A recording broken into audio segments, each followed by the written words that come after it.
Right, Honourable Speaker, we're waiting for a report of the occurrence of that accident inside the van.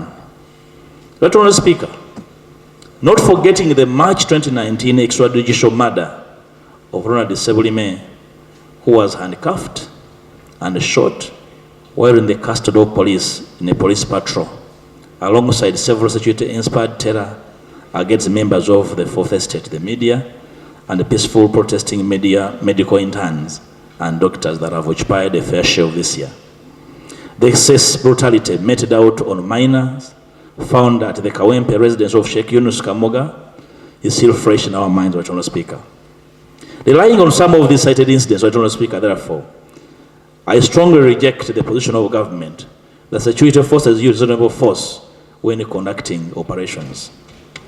I therefore insist that our report highlighting the security excesses was factual and premised on precedents, accounts of witnesses, and other credible sources who preferred anonymity for fear of reprisal, Right Honourable Speaker. Right Honourable Speaker and colleagues, on the issue of compensation talked about or mentioned in the report, with the families of some of the victims of the November 2020 riots, especially those he had categorized as non-rioters. 3 years later, nothing in that regard has been effected.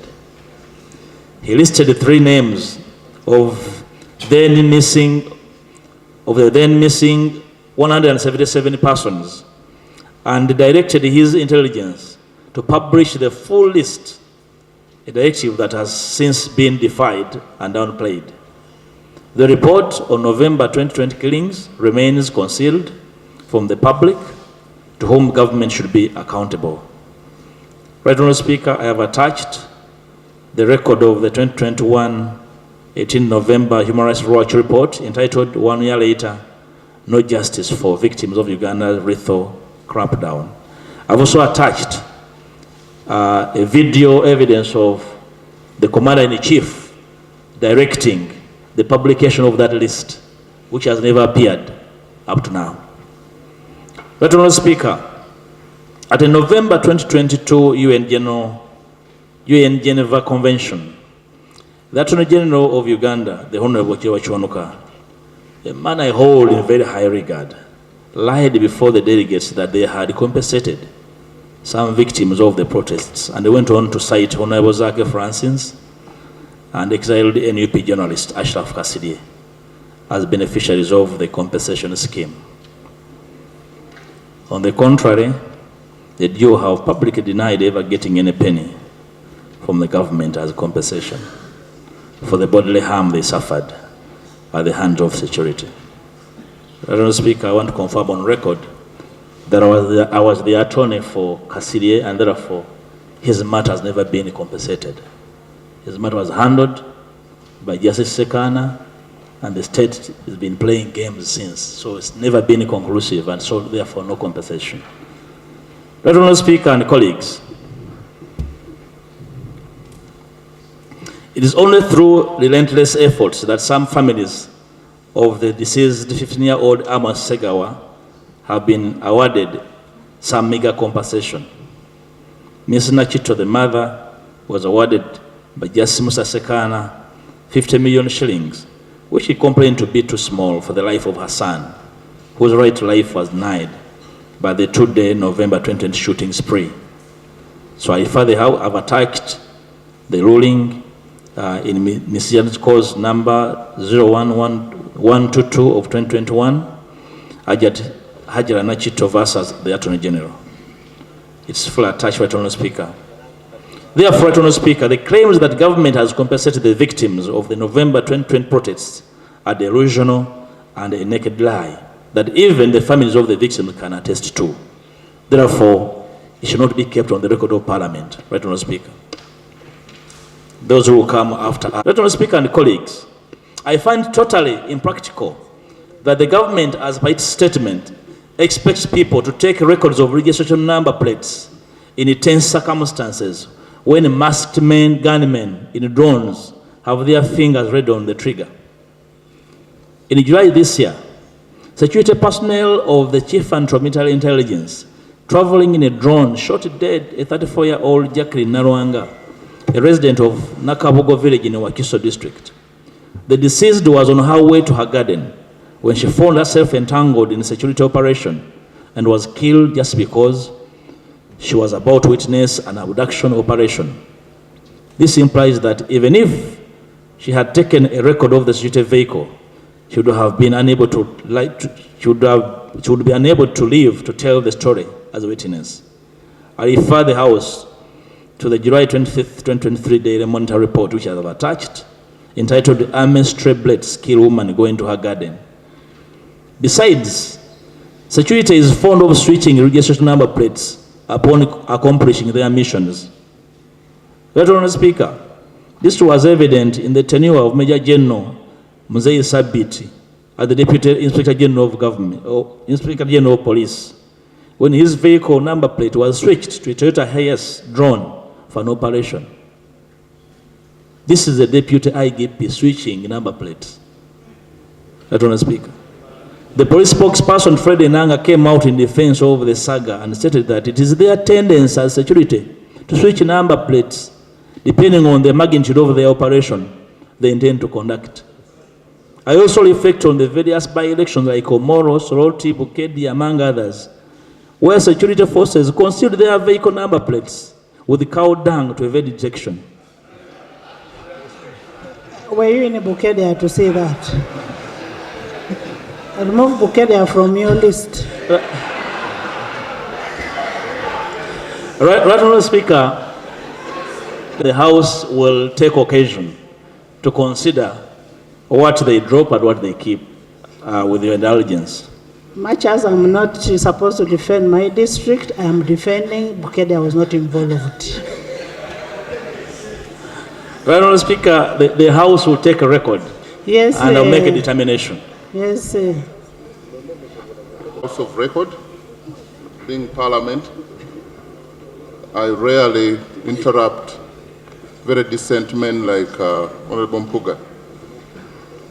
But listening to him and reading through, I'm wondering whether it's a rejoinder or a new statement. Because, and some of the people whom I don't want to put on record, like now, Bukedia, can he refer to which page did the minister indicate? Because rejoinder, you don't bring new things. But there are a number of new things that has been brought. Now, like on this one of cow dung and when a dung is on the number plate, you may not even know whether it's a human dung or a cow dung. Going into the specific, which page? I am Honorable Law, you are making a rejoinder on what the minister responded to in my district. And I'm a woman member of Parliament for that district. I will defend it to the latter. Honourable Speaker, law school we went to, and we all understand the concepts of rejoinders. He's just trying to divert me from presenting this, and I know his game. He's serious at what he's doing, but I want to assure him that I'm equally serious. Honorable Bukedia was not included. You withdraw Bukedia. Right, Honourable Speaker. The whole idea, no. That's the piece. And to avoid interruption by who is deliberate on disrupting my presentation, we shall use the other examples and drop Bukedia. So you've withdrawn Bukedia? Yes. Yes.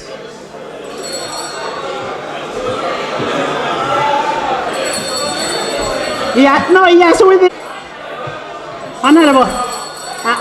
Madam Speaker, I also want to go on record. No, Madam Speaker, I also want to... Honorable members, Honorable Guang, first sit. Honorable Guang, first sit. All of you, and I am reminding you this. If I see you standing more than 2 times, I'll get you out. Honorable Lob, as we've agreed, don't bring in some things that will anger some people. Let's talk about the 18 people, the shrinking space, all those kind of things. You read yours. If it does please you, Right Honourable Speaker, I would play video evidence of everything I'm talking about. Otherwise, can we go to your report? Thank you, Right Honourable Speaker. I can understand the discomfort And I want this rejoinder is bringing. Right Honourable Speaker, there's a procedure. not read the minister's statement. In fact, the subtitles I am offering in my rejoinder are picked from the minister's statement. I can confirm. They don't read it. You respond to the minister's statement. And I am surprised that they are supplying a diversion to this house. Each of these subtitles is picked from the minister's statement. You respond to the minister's statement. Yeah, and I would like members to really pay attention. And I'm trying to look for the source of the discomfort and I'm not getting it. Honourable Speaker. Please go ahead and reply the minister's statement. Honourable Speaker, the public is duty bound to detect and report car number plates. And I am reporting a serious disability to the public in detecting these car number plates. Is that an import? It's not an import. So, Right Honourable Speaker, I am responding in very strict terms so that the House can understand the factors under which the minister's demands of the public are improbable and out of space. Right Honourable Speaker, the BBC documentary entitled 3 Killings in Kampala clearly showed clues on the police vehicle that was involved in the murders along Kampala Road in the Central Business District, which is dotted with cameras. If the security cared to apprehend the crew on UP 99917, it was upon them to rely on the CCTV footage to trace the movement of this particular vehicle. The police have the capacity and infrastructure to revisit the CCTV records of November 18th to 20th to detect the route of the killer patrol cited in this documentary. I am privy to the fact that, Right Honourable Speaker, the same security operatives heavily relied on these CCTV records to trace for suspected protesters, as well as crack down on NUP activists who would later on be disappeared by drones. It is therefore deliberate that security does not track its own errant personnel despite the presence of CCTV equipment to do so. The last time we checked on the killer patrol, UP 99917, was stationed at Katwe Police Station in Kampala. The Internal Affairs Minister should be able to effectively use this information. Right Honourable Speaker, alleged uncooperative attitude of relatives of the missing victims. It indicates that the recently deployed team of detectives disguised themselves as an NGO to retrieve information from the relatives of the missing persons. The minister did not satisfactorily delve into the ingredients of what the intelligence come NGO obtained from the bereaved families of the missing 18. The details of the identity of the NGO are a mystery, and so is the said report, which I would so wish to be tabled before Parliament, Right Honourable Speaker. The people have always been free to share information, their despair and the agony they are going through in search of their beloved ones, to the extent of visiting the perpetrators at CMI, international bodies like the defunct UNHRC, State House, political party offices, and UNHRC. In the course of seeking redress, Right Honourable Speaker, they have shared confidential documents and even spoke to the media.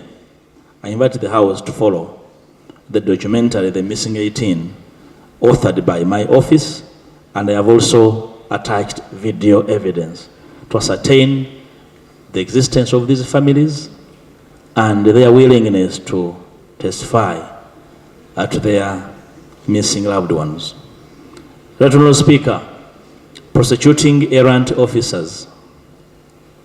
The government has been deliberately declining to prosecute errant security officers who commit atrocities, but instead elevates them in rank.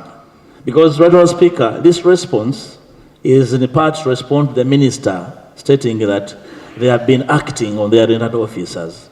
And we are saying not at all. Instead, they have been promoting them, and by doing so, promoting impunity. For instance, former Masaka RPC Enoch Abayine, who shot and injured the journalist Arasiraf Kasidi, was transferred and promoted to the environmental police in Luzira. The same Abayine is known to be a Ritho with blood stains in his hands. During the 2017 age limit rally held in Rukongiri, Abayine allegedly shot a 19-year-old man.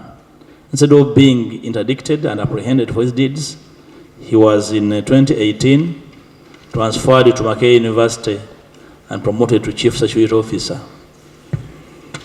The famous 2011 walk-to-work Besigye Tormenta, United Gilbert, was promoted from ASP to Superintendent of Police, Honourable Speaker, as a highlight. Honourable Speaker, the command of the infamous Kasese killings, the one Peter Royal, was elevated from brigadier to general, and even sits comfortably with us in Parliament. Honourable Speaker, CMI Captain Ewan Bashir Mango, who in January 2022 shot and caused the leg amputation of a traffic police officer, Robert Mukebez, remains at large, and the EPDF is hesitant in prosecuting him. In fact, the defense spokesperson, Brigadier Fred Kulaiji, said they were unable to track down Captain Mango. She remains at large. As the example, Honourable Speaker, as to how impunity is promoted, the ministers claim that the police driver of truck number UP 4841, constable number 39975, Mr. Aktil Nasasira, was apprehended are baseless, as none of the relatives of Rita Nabukenya, who the minister named Nabukena, was informed as required by principles of law and natural justice. The people who witnessed the accident were not interrogated for statements. Police did not go to Malago Hospital, where the deceased's remains were conveyed. Nabukenya's death was a matter of public interest that should have attracted ample press coverage, but there is no record of the said arrest of Atikulu Nasasira. Right, Honourable Speaker, that family never received the information. They remain agitated that the police government neglected their plea to apprehend the killer of their daughter. Right, Honourable Speaker, pre-trial detention.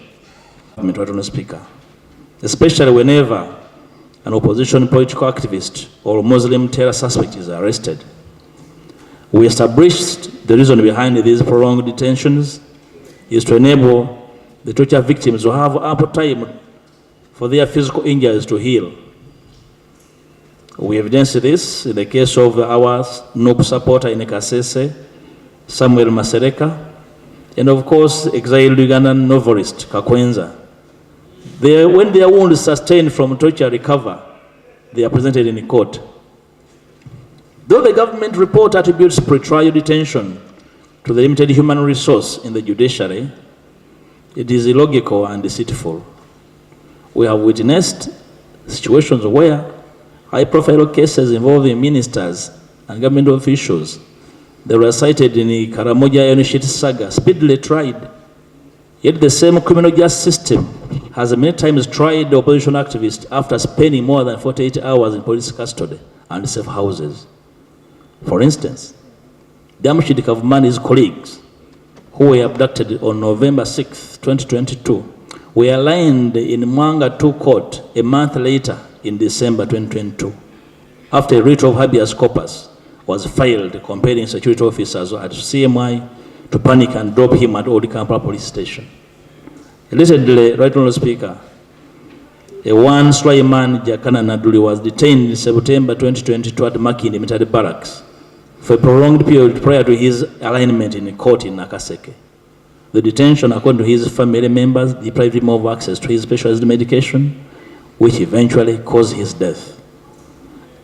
Right Honourable Speaker, our findings established that 12 of the persons who were reported missing were arrested on suspicion of having committed several offenses, and were either released on police bond or court bail. UHR stated in their report, we are quoting now the UHR report, that was equivocal in their findings. We also informed the House that the UHRC chairperson, Ms. Mariam Awaddeyo, is on record disclosing her fears and insecurity after asserting that her colleagues carry firearms to in-house meetings. Right, Honourable Speaker and honourable members, how do we be convinced that an insecure chairperson is in the right state of mind to investigate other people's rights violations when her own rights are in contention? Right, Honourable Speaker, on the issue of political, there are dozens of political prisoners languishing in custody on charges that the state has deliberately failed to conclude due to inadequate evidence. For example, Olivia Lutaya and dozens of opposition NUP supporters are still facing off with the court-martial despite a 2021 Constitutional Court ruling that annulled such trials. On 15th December 2022, right, Honourable Speaker, court ruled that all those persons not subjected to military law and are currently being tried before any military court are ordered that their files be transferred to the civil courts under the direction of the DPP, right, Honourable Speaker. This directive has, however, been disregarded to date, with political prisoners continuously facing an endless trial and all their bail attempts thwarted, despite presenting substantial sureties, who include blood relatives and credible leaders. We call on the Minister of Justice to explain to the country why the General Court-Martial is contemptuous to the Constitutional Court ruling on trial of civilians.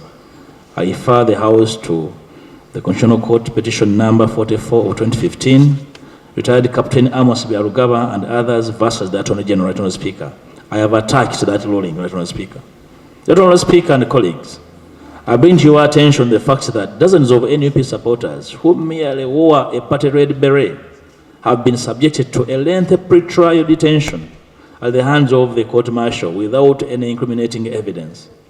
But on the other hand, ADF suspects, Jamil Mukulu, alleged to have killed dozens of students at Chwamba Technical Institute in 1988, and Dawood Rashid Shoto, alias Sinjovu, alleged to have killed tourists at Queen's National Park, are facing trial in civilian courts, right, Honourable Speaker. Is this duplicity? If not miscarriage of justice, right, Honourable Speaker, what should we describe this to be? For a criminal justice system to subject NUP supporters exercising their political right to a court-martial on one hand, and try ADF terror suspects in a civilian court on the other hand. Right, Honourable Speaker, detention without trial. According to the UPS, out of this 76,367 inmates, 39,453 are convicts, while 36,422 are on remand, courtesy of detention without trial. The law clearly stipulates that prisoners should spend at most 180 days on remand, an equivalent of 6 months. But unfortunately, the majority of inmates, including NUP supporters, illegally under court-martial, have spent more than that time. I will symbolically, right, Honourable Speaker, cite Abudu Matovu, who was abducted from his workplace in Kampala in 2020. His mother, Ewana Kabuye Hadija, and father, Mwalimu Kabi Kenya, resident of Bukana village in Nakagongo Parish, Matete Sub-County in Sembabule district, revealed that their son is rotting in Kitalia prison without undergoing any trial. Dr. Honourable Speaker, since 2020. Dr. Honourable Speaker, institutionalized Islamophobia. Dr. Honourable Speaker, the Minister says the Ugandan prison service statistics reflect 16.4% of Muslim inmates, 29.5% Protestants, and 43.1% Catholics, which is obvious given the numerical setup of Christian faith, even the national census figures. But our area of concern, Honourable Speaker, is the deliberate campaign to depict Muslims as usual treason and terror suspects each time there is a high-profile murder. I am much alive to the fact that most terror suspects with the pending cases at the High Court International Crimes Division are Muslims, right, Honourable Speaker. There have also been persistent raids on madrasa schools, notably the Imam Raida Islamic School in Buloba in 2023, and the Kamoga Home Rehabilitation Center, where heavily armed security officers were filmed torturing Muslim minors in 2023, among others. Right, Honourable Speaker, without necessarily having to belabor the House, I have provided a chronology on page 15 of assassinated sheikhs without killers identified or tried successfully. Right, Honourable Speaker. Right, Honourable Speaker, page 16 offers this clear chronology of sheikhs and imams that have been killed, and at every moment the immediate suspects are Muslims. It is worth noting that in all these cases, the courts have not convicted any single individual, right, Honourable Speaker, There's a procedure. who in turn make a killing out of it and ultimately enslave the fishing communities. Harassment and death at the hands of armed personnel have been reported on the lakes. Fishermen are terrorized and their nets seized. They are accused of using particular nets, now deemed illegal, yet they are manufactured in Uganda and others are cleared for import. Right, Honourable Speaker, ironically, the government knows about the trade-in of such gears because taxes are levied on them. Parliament has passed numerous resolutions suspending UPDF activities on water bodies as far as the regulation of fisheries is concerned, all in vain. To date, the Fisheries and Aquaculture Act 2022 has not been operationalized and implemented. While the Fisheries and Aquaculture Act 2022 deems UPDF presence of the lakes unlawful, they will disrupt fishing activities and profit from the confiscated fish and fishing gear. Honourable Speaker, on page 18, 19, 20, 21, the bodies that have attempted to tackle issues of human rights violations have continually not delved exhaustively and effectively into the concerns at hand. Honourable Speaker, the government statement is therefore a replica of past statements on the same. It's not only detached from reality, but also laced with insensitivity and laden with mockery for the bereaved families of the missing victims, and they hereby reject it in its entirety. Now, Right Honourable Speaker, with a heavy heart and a deep sense of responsibility to address a matter of utmost importance, the protection of human rights within our nation, Right Honourable Speaker, we are here to demand for justice and invite the House to join us. Our shared commitment to justice, equality, and the fundamental dignity of every individual compels us to confront the disturbing reports of human rights violations that have come to light. Right Honourable Speaker and colleagues, the reports on abuse of human rights, enforced disappearances, and violence are non-partisan. They cannot be ignored, and they demand a thorough investigation. Where a state government elects to commit or deliberately fails to investigate unspeakable and horrendous actions committed against people by acting extremely intolerant to political dissent and delimiting the civic space as demonstrated herein, the only fortress that remains harboring their hope and trust is the legislature.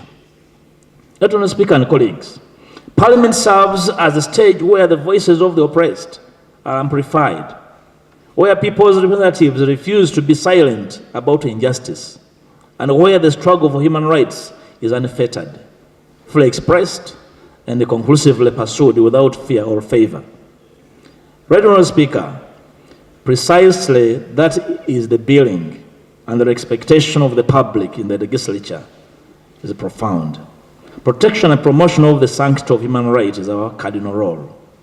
It is a clarion call to Parliament to uphold this honor. Honourable members, I humbly submit and implore you to rise to the occasion. As a matter of fact, this 11th Parliament will go down the annals of history as having risen to the occasion when the government turned against her people. Let us go on record as a people who knew what was right and acted in the best interest of the citizenry. Right, Honourable Speaker, we therefore demand of the following and the